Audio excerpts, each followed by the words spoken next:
Kiprah Partai Keadilan Sejahtera atau PKS dalam pentas politik nasional seringkali mengundang simpati publik mendetik ini. Salah satunya, dalam setiap aksi massa oleh PKS, meski melibatkan ratusan bahkan ribuan kader, partai ini mampu menunjukkan ketertiban dan kedisiplinan. Kemampuan PKS mengorganisir kadernya dengan begitu kuat tentu saja menuai simpati. Boleh jadi, inilah satu-satunya partai politik yang memiliki perkaderan secara teratur dan militan. Tak heran, kalau pemilu kedua yang diikutinya, partai ini mampu melipat gandakan perolehan suaranya. Pada pemilu 1999, partai yang saat itu bernama Partai Keadilan hanya memperoleh 1,4 juta suara atau setara dengan 7 kursi di DPR. Namun, pada pemilu berikutnya, Partai Keadilan yang kemudian menjelma menjadi Partai Keadilan Sejahtera mampu melipat gandakan wakilnya di parlemen menjadi 45 kursi atau memperoleh lebih dari 8 juta pemilih.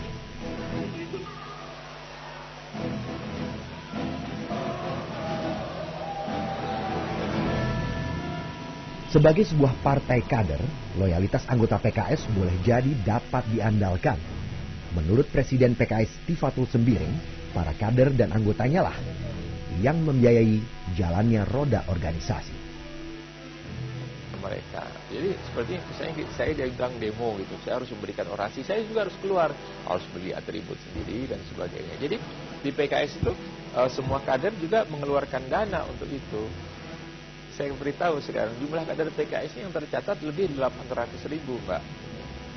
Jadi waktu itu misalnya dalam kasus DKI kita coba mengumpulkan dana, kita seru, coba kader sekitar DKI Jabodetabek itu mengirimkan dana donasi 50.000 per orang. Itu tercapai lebih 5 miliar begitu.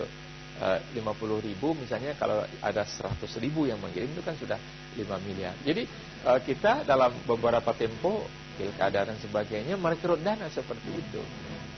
Dan ini kan ada kesertaan, ada kebersamaan, ada rasa ini milik kita sama-sama gitu. Jadi saya juga saya juga memikul beban juga dari sini kan, karena kita juga masing-masing juga punya usaha kan.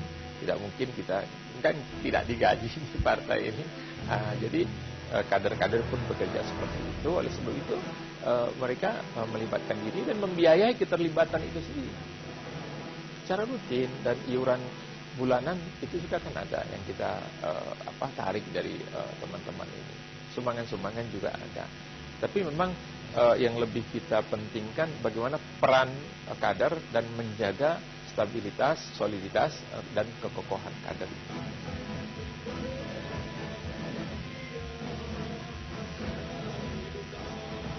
Lahirnya partai yang berbasis kelompok Islam terdidik di perkotaan ini diawali dengan pengumuman secara resmi pendirian partai tanggal 20 Juli 1998. Lantas, sebulan kemudian, tepatnya 9 Agustus 1998, akhirnya deklarasi pendirian partai dikumandangkan yang dihadiri puluhan ribu kadernya di Jakarta. PKS ini bisa dikatakan sebagai fenomena baru karena PKS itu tidak-tidaknya ketika berdiri ya tahun 98 itu, ini partai anak muda Islam, anak muda dan terdidik. Mungkin yang paling tua Pak Rekto aja, atau siapa lah gitu ya.